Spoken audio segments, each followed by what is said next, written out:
Assalamualaikum warahmatullahi wabarakatuh.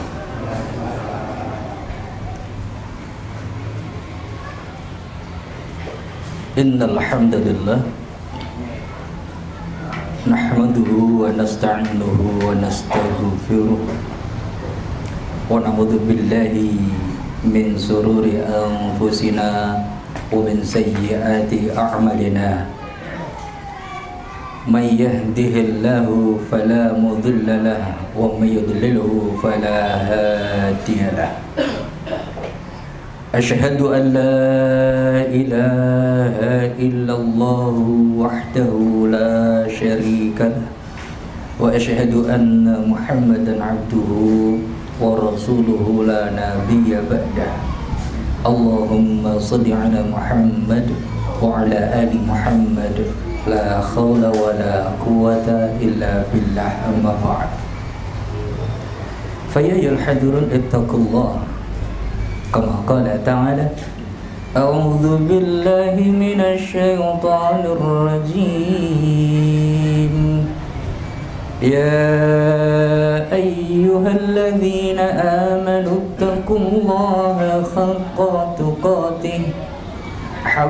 tuqatih wa la tamutunna illa wa antum muslimun. Wa qala fi ayatin ukhra ya ayyuhalladzina amanu taqullaha wa qulu qawlan sadida yuslih lakum a'malakum wa yaghfir lakum dhunubakum wa may yuti'illaha wa rasulahu faqad faza fawzan 'azima. Wa qala nabi ittaqillaha haitsuma kunta wa atbi'is sayyi'atal hasanata tamhuha wa khaliqin nasa bi khuluqin hasanin. Allahumma la sahla illa ma ja'altahu sahla wa anta taj'alul hazna idza syi'ta sahla. Hadirin sekalian, jamaah kajian parkiran dakwah Masjid Madya Mangunkarso Semarang yang semoga semuanya dirahmati oleh Allah Subhanahu wa taala. Puji syukur kita panjatkan kehadirat Allah atas segala nikmat yang Allah karuniakan kepada kita. Kita tidak lupa untuk bersyukur karena kita juga tidak pernah bosan untuk menerima kenikmatan yang Allah karuniakan kepada kita. Dan bersyukurlah ketika kita masih diberi kesempatan untuk bersyukur, karena orang yang bersyukur itu dikatakan oleh Allah di dalam Al-Quran hanya sedikit. Maka mari kita bareng-bareng ya, karena kita juga habis makan, kita bersama membaca bacaan hamdalah bersama. Alhamdulillahirabbil alamin. Karena memang syukur itu yang pertama di dalam hati, kemudian juga diikrarkan melalui lisan, dan tentunya diaplikasikan di dalam anggota badannya, diejawantahkan di dalam kehidupan sehari-hari, tindak tanduk perbuatannya, sholat bowo ya. Dan semoga minimal ketika kita bersama-sama ya, apa meneh barengan ya, kita tadi membaca bareng-bareng hamdalah, semoga kita dijauhkan dari golongan orang-orang yang kufur nikmat dan digolongkan oleh Allah Subhanahu wa taala sebagai abdan syakuran, hamba-hamba Allah yang bersyukur. Amin Allahumma. Jamaah sekalian yang dirahmati oleh Allah, terlebih ketika kita diberi kenikmatan yang banyak itu adalah cara bersyukurnya menjadikan setiap nikmat yang Allah karuniakan dijadikan sebagai energi taat kepada Allah. Usikum wa nafsi bitaqwallah. Mari kita senantiasa bermuhasabah diri, melihat kondisi hati kita, kondisi keimanan kita. Ketika kita bermuhasabah diri saat ini, semoga ketika kelak di yaumul hisab dimudahkan dengan hisab yasiro, dengan hisab yang mudah. Itu adalah merupakan kenikmatan. Amin Allahumma amin. Karena pentingnya kita untuk menghisab diri, introspeksi pada diri sendiri saat sekarang, mulai saat sekarang. Bagaimana kondisi hati kita? Apakah baik-baik saja? atau bahkan mengkhawatirkan gara-gara kemaksiatan yang kita lakukan, yang itu sangat berpotensi menurunkan keimanan kita, karena keimanan seseorang itu bertambah dan berkurang. Al-imanu yazidu wa yanqus, yazidu bitta'ah wa yanqus bil ma'asi. Keimanan seseorang itu bisa bertambah dan berkurang, bertambahnya karena taat dan akan berkurang ketika maksiat. Oleh karena itu mari kita tingkatkan keimanan dan ketakwaan kepada Allah Subhanahu wa taala dengan menjalankan perintah Allah dan menjauhi apa yang dilarang oleh Allah Subhanahu wa taala.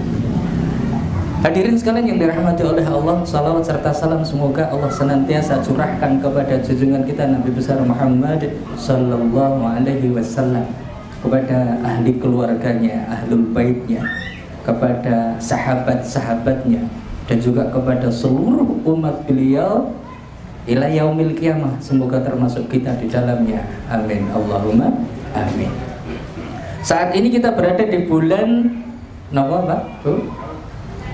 Maulud. Ya wes. Nek wong Jawa ngarani Maulud, ya ora apa-apa. Wong Jawa kok ya. Rabiul Awal. Tanggal pinten iki?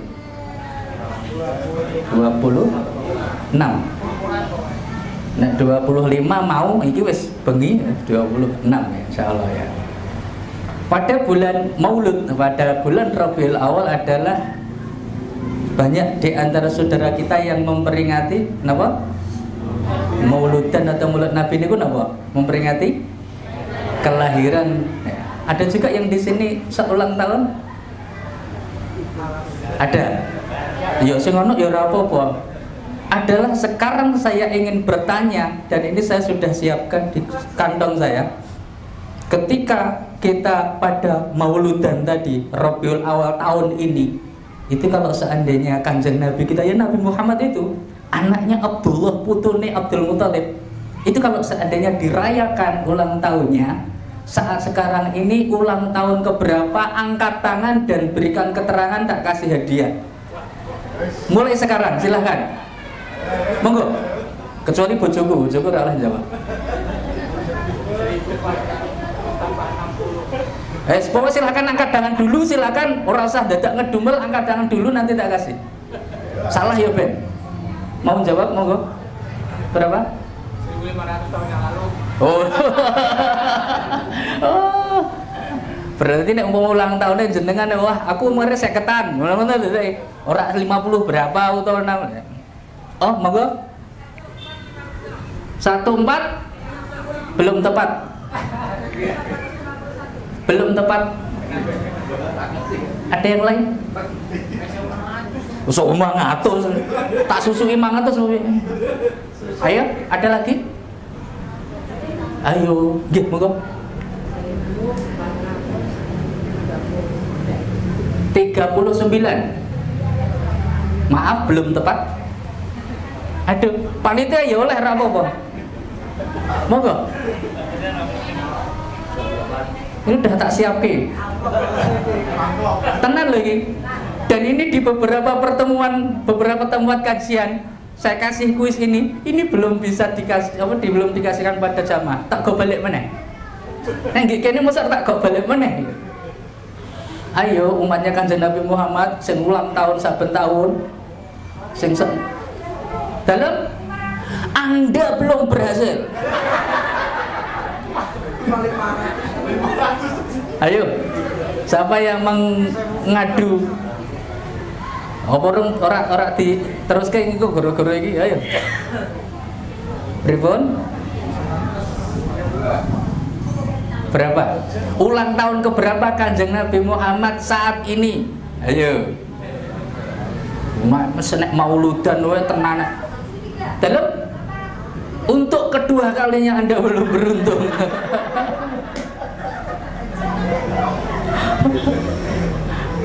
Bagaimana? Apakah sudah menyerah atau masih ada yang berusaha menjawab? Boleh. Berapa? 1494. Anda kurang berhasil. Ayo, siapa ini? Yo ngaji ini ya wis suwi lho ya.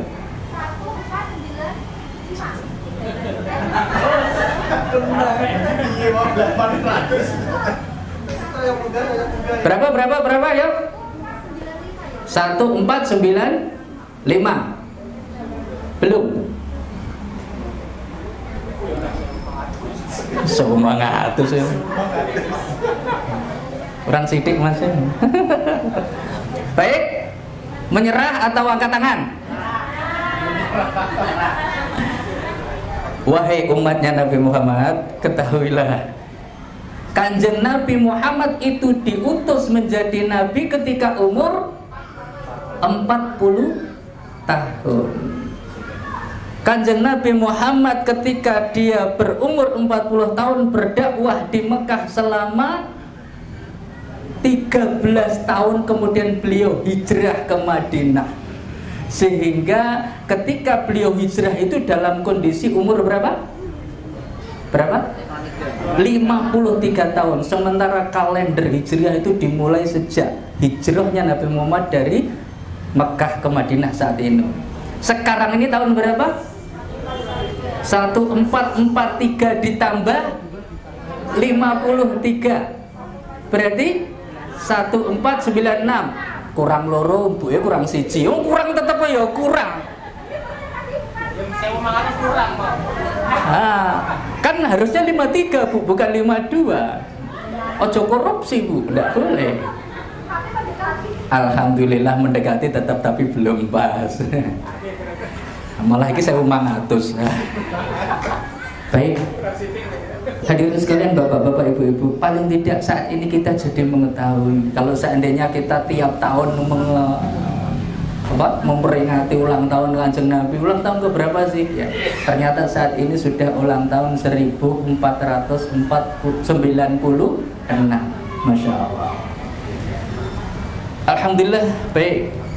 Itu adalah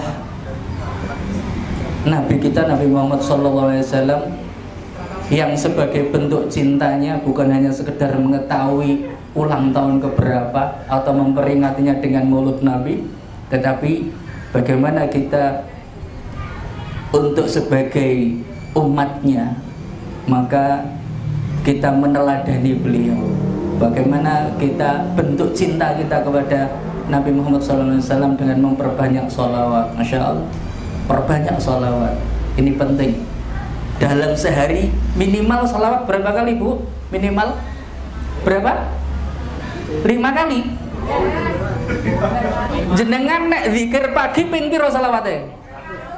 100. Nek pagi nek sore berarti 200 minimal kuwi. Ojo ditawar. Halo sholawat yo arasa-arasane ya ngono ngaku umat Kanjeng Nabi malah ping 5 tok. Ya alhamdulillah sholawat ping 5 lah nek ora sama sekali 5. Alhamdulillahirabbil alamin. Allahumma shalli wa sallim ala sayyidina Muhammad. Alhamdulillah, bukan hanya sekedar memperbanyak sholawat, tetapi tentu kita mengamalkan ajaran beliau. Sebagaimana Kanjeng Nabi memberikan sebuah sabda, ya, taraktu fikum amrayni intamasaktum bihi ma lan tadillu abada. Aku tinggalkan pada kalian 2 perkara, niscaya kalian tidak akan tersesat selama-lamanya kalau memegang teguh 2 perkara tersebut, yakni kitab Allah sunnati, Al-Quran dan sunnah-sunnah Rasulullah. Jamaah sekalian yang dirahmati oleh Allah, namun pada kesempatan kali ini tidak membahas tentang itu, tapi juga waktu ini kok jam segini. Kembali ingin saya berbicara tentang hati, dan ini saya benar-benar harus berhati-hati ketika membicarakan masalah hati, karena kalau tidak berhati-hati membicarakan masalah hati, nanti ada hati yang tersakiti, ya, hati-hati ya. Kenapa sih pentingnya kita membahas perkara hati? Karena salah satunya hati ini juga nanti akan dimintai pertanggungjawaban di yaumul akhir. A'udzu billahi minasyaitonir rajim. Wala taqfu ma laysa laka bihi.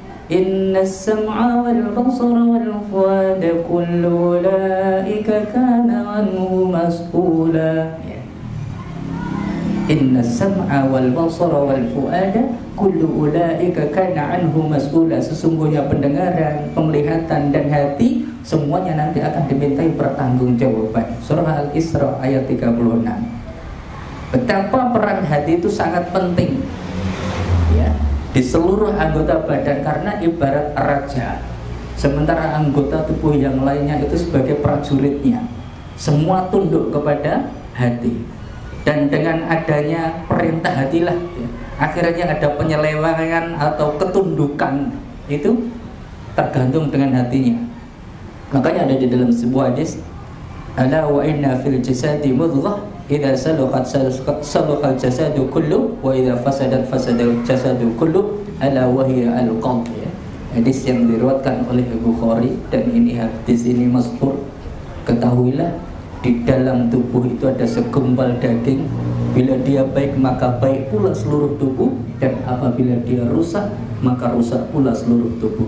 Ketahuilah ia adalah hati. Hati itu raja. Seluruh tubuh ini adalah pelaksana titah dari sang raja. Kalau yang dilakukan tidak sesuai dengan apa yang diinginkan oleh raja, ya maka ini menjadi tidak benar. Ya, tidak benar mungguing sang raja tadi. Ya. Jemaah sekalian yang dirahmati Allah, karena juga kelak hati tadi sang raja anggota tubuh ini juga akan dimintai bertanggungjawabkan terhadap anggota tubuh yang lainnya, karena dia menjadi pemimpin tadi. Kullukum ra'in wa kullukum mas'ulun 'an ra'iyati. Setiap kalian adalah pemimpin, dan setiap pemimpin akan dimintai bertanggungjawab atas yang dipimpinnya. Di dalam buku Tazkiyatun Nufus termasuk juga adalah Imam Al-Ghazali, beliau juga membagi 3 macam tentang masalah hati ini. Yang pertama adalah hati yang sehat, yang kedua adalah hati yang mati, dan ketiga adalah hati yang sakit. Hati yang sehat itu adalah hati yang selamat. Celaka kalau seandainya seseorang kelak di yaumul akhir menghadap Allah Subhanahu wa taala dengan tidak membawa hati yang selamat. Sebagaimana Allah sebutkan di dalam surah Asy-Syu'ara ayat 88-89, A'udzu billahi minasyaitonir rajim. Yauma la yanfa'u malun wala banun illa man atallaha biqalbin salim. Adalah hari di mana harta dan anak itu tidak bermanfaat.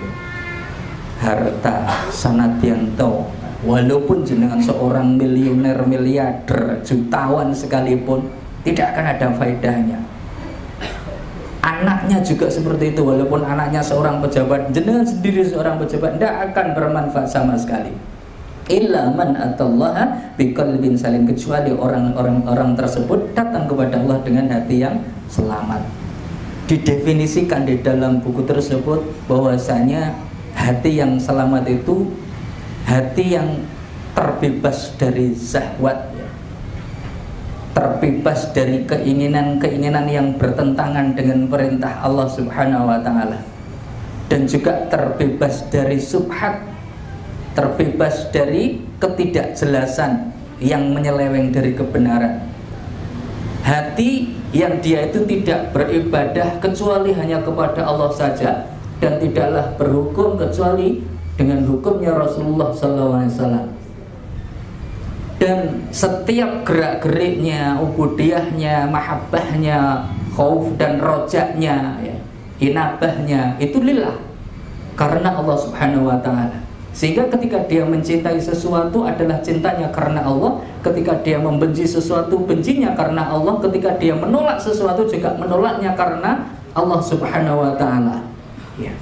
Sementara yang kedua adalah hati yang mati, ini kebalikannya. Hati yang mati ini tidak mengenal siapa Rabbnya, dia tidak mengenal Tuhannya, dia juga tidak beribadah kepada Allah. Dia tidak peduli apa yang ia lakukan itu apakah menghadirkan ridho Allah atau menghadirkan murka Allah, karena yang ada di dalam dirinya adalah hanya mengikuti nafsunya saja, dan hanya pengen memenuhi keinginan-keinginan duniawi semata. Dia tidak membutuhkan apakah dia itu mendapatkan ridho Allah atau tidak. Dia tidak peduli tentang hal itu. Yang penting keinginan hawa nafsunya terpenuhi, keinginan-keinginan masalah duniawinya terpenuhi. Makanya ketika dia itu mencintai, maka cintanya juga karena nafsu. Ketika dia itu menolak, ya menolak karena nafsu. Ketika memberi suatu juga karena dorongan nafsu ya.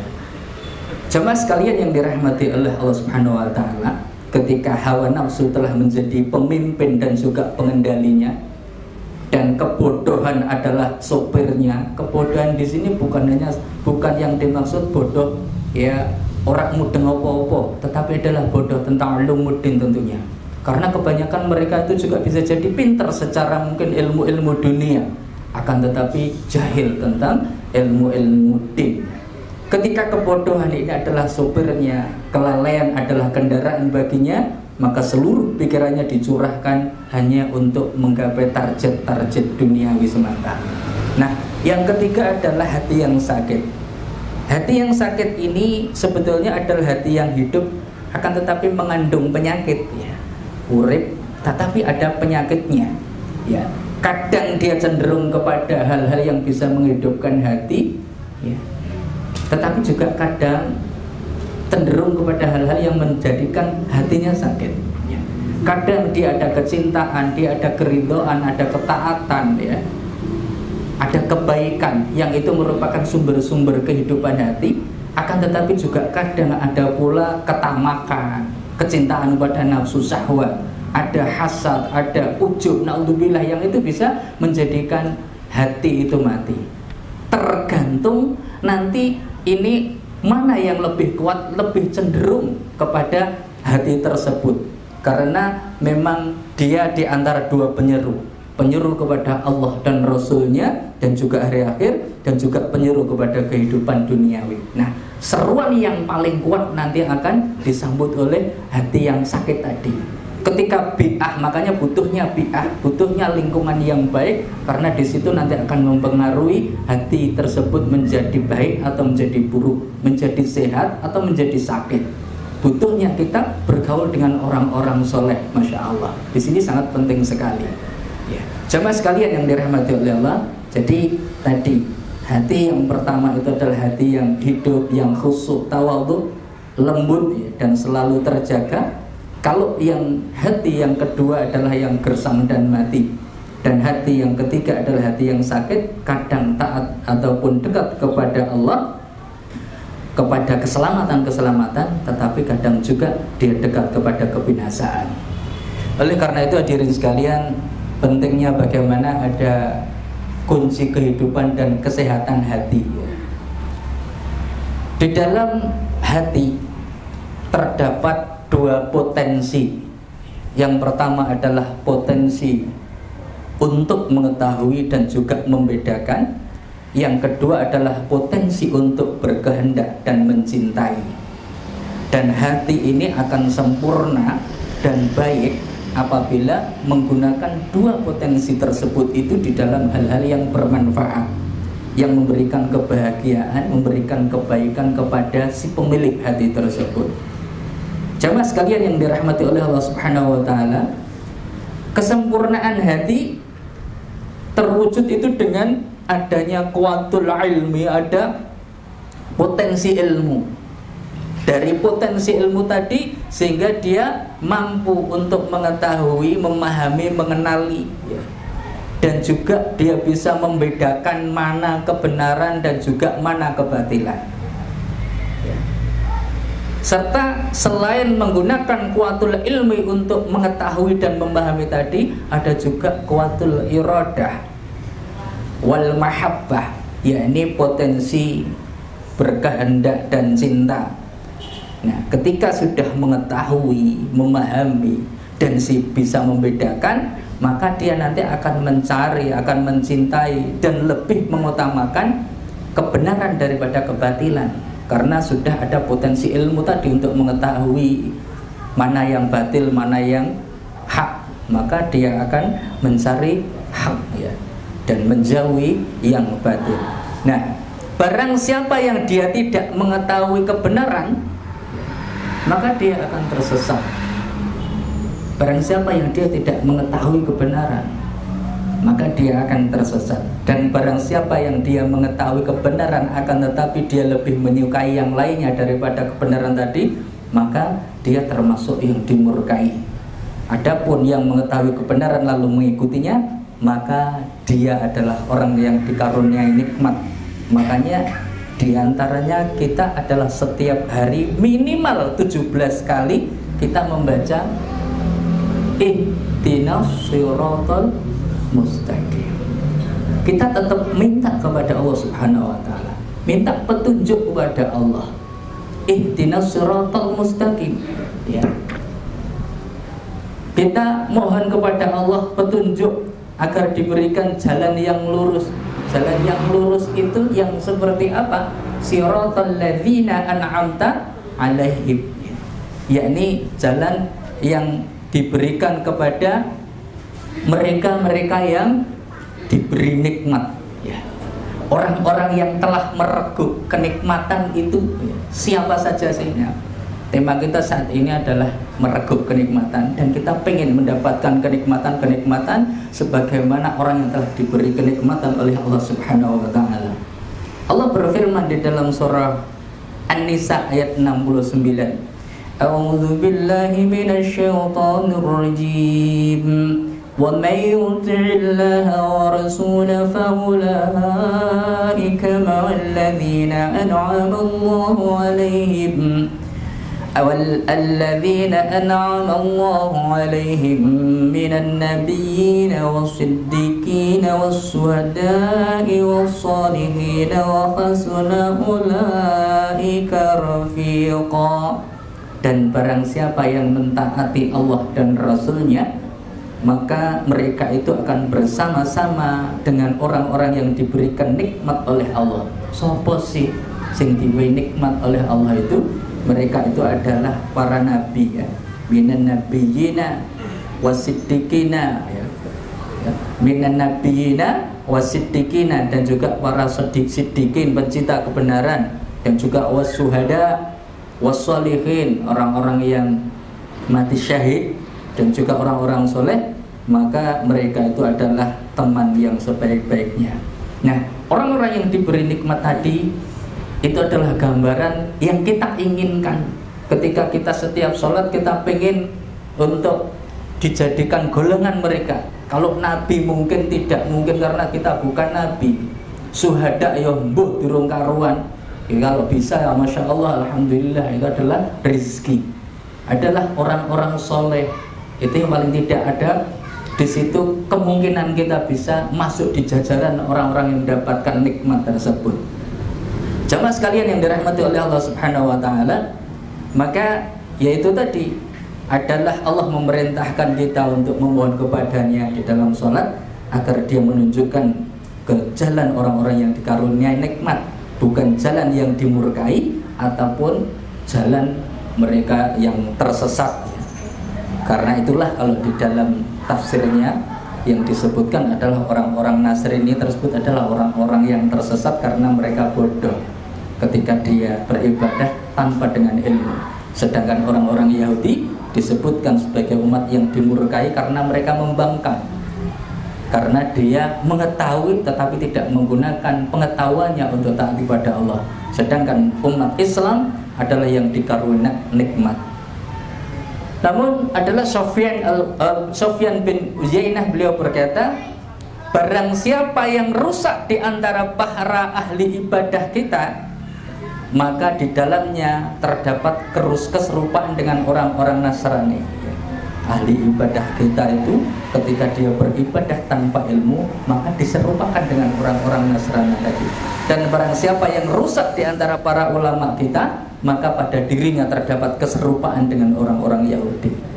Mungkin juga betapa banyak orang-orang yang mengetahui tentang ilmu, akan tetapi dia tidak menggunakan ilmu tersebut sebagai penuntun dalam kehidupannya. Jamaah sekalian, karena orang-orang Nasrani beribadah tanpa ilmu, sedangkan orang Yahudi dia mengetahui kebenaran tetapi meninggalkannya.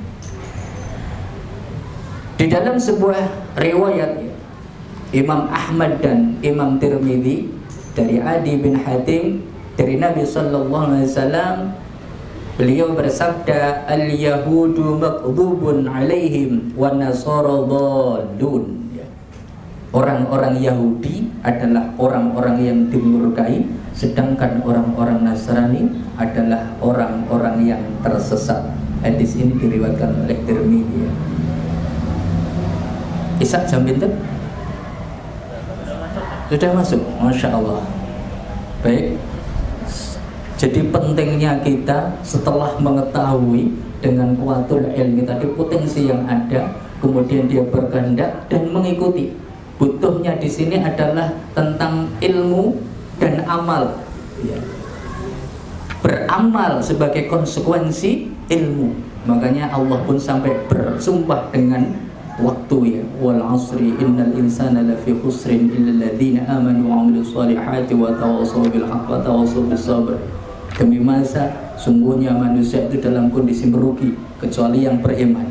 Cukup apakah beriman terlepas dari kerugian? Tidak. Iman itu ada konsekuensi amal soleh, yakni orang beriman dan beramal soleh. Apa cukup? Tidak. Ternyata setelah beramal soleh dia juga tidak cukup untuk dirinya sendiri.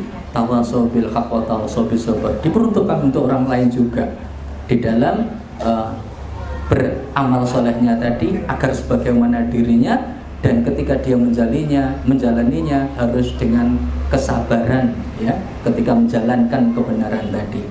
Jamaah sekalian, jadi itulah pentingnya betapa orang yang bahagia adalah orang yang mengetahui dan mengikuti kebenaran, sedang orang yang menderita adalah yang tidak mengetahui dan tersesat dari kebenaran. Ada juga yang telah mengetahui tetapi melanggarnya dan mengikuti selainnya. Itu yang bisa saya sampaikan. Semoga kita termasuk orang-orang yang diberi nikmat sehingga kita bisa mereguk kenikmatan ini. Saya cukupkan. Billahi taufiq wal hidayah. Assalamualaikum warahmatullahi wabarakatuh.